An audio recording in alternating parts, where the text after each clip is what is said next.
Good evening and thanks for joining us. Our top story tonight. It's been 5 years since Six Nations residents seized control of the Douglas Creek Estates housing subdivision in Caledonia, reclaiming the land as their own. That act set off a period of anger and violence, but 5 years later, a peaceful rally was held to mark the anniversary. Amanda Blitz was there. Flags held high, the Native community was marching shoulder to shoulder along familiar territory.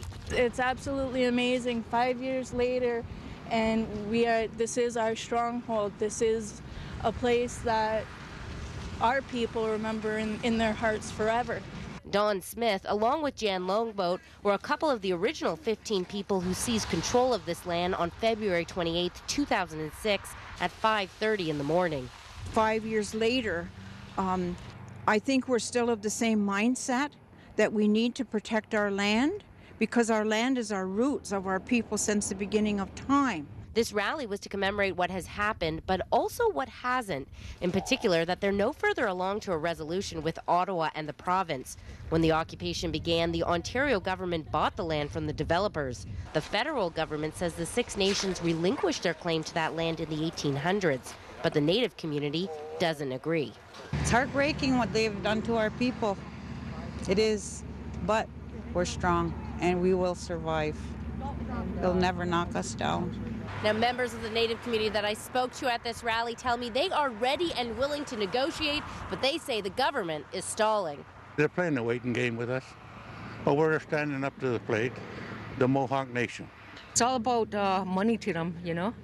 When they look at the land, they see dollar signs. When we see it, we see survival. That's the difference. You know, every 4 years we get to deal with somebody else, but we've been here forever. We'll always be here, and for as long as they keep doing what they're doing, we'll always be here doing what we're doing. Which is standing strong until the end.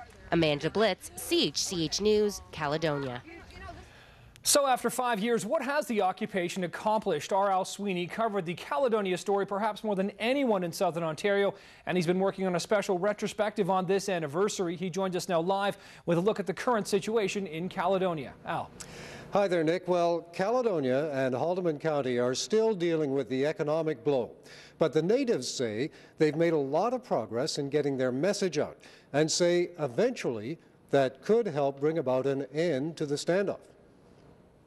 5 years after a small group of Six Nations protesters took over a booming Caledonia housing development, natives say things are changing.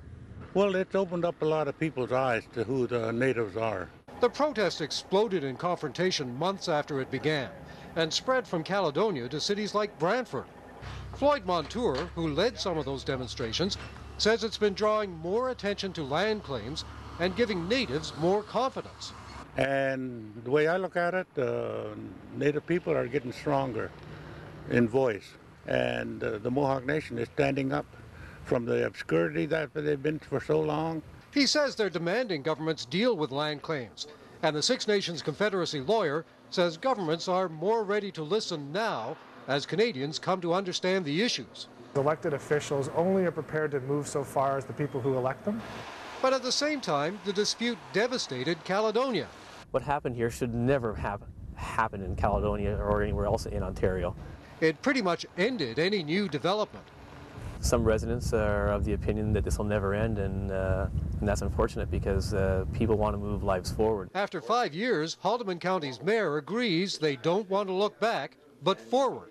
Today, there's a piece of land that exists that is sitting there idle, and I believe that the future of that land is going to be determined by the people here locally, those on Six Nations and those on Haldimand. Federal, provincial, and Six Nations negotiations to end the Caledonia standoff have ground to a halt.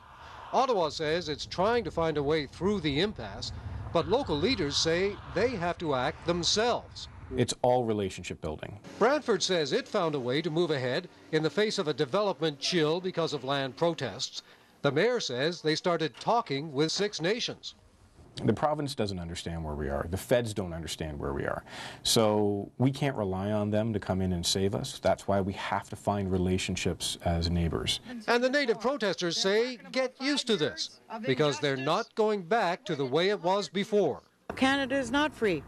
because it paid for by the deaths and the lives of our people who they slaughtered when they come over here. Well, they're in serious trouble. This country's in serious trouble, and they haven't seen anything yet. It's just beginning. In fact, there is a lot of optimism among local leaders that they are going to be able to make some progress. Whether the federal and provincial governments can reach some agreement on land claims or not. For one thing, the mayor of Haldimand County is hoping they can agree on what to do with the occupied land in Caledonia, now an empty waste on the edge of town. They don't want to see it sit there like that for another 5 years. Nick? It's amazing to think that it is 5 years. All right, thanks very much. Al Sweeney live this evening. Well, still in Caledonia, questions are being raised tonight about the stalled hydro project near the occupation site. Now, as you can see, the towers that stand near the site have no hydro lines on them. Haldimand Norfolk MPP Toby Barrett says protesters blocked hydro crews from putting up the lines, even though they do not run through Six Nations territory. And he's questioning the lack of progress. There they sit. The wires come up to the edge of Caledonia. There they stop. The infrastructure is there. The towers are there. Some of the towers, as we know, have been disassembled. Some of the trestles are now used as blockades. But there's going to come a point when we will need that electricity. Hydro One is simply taking a position that until land right issues are resolved, they're going to step back and let the issues try to be resolved before they move forward. The province says the work was put on hold to reduce tensions during negotiations. It says at this point supply needs are being met through the existing system.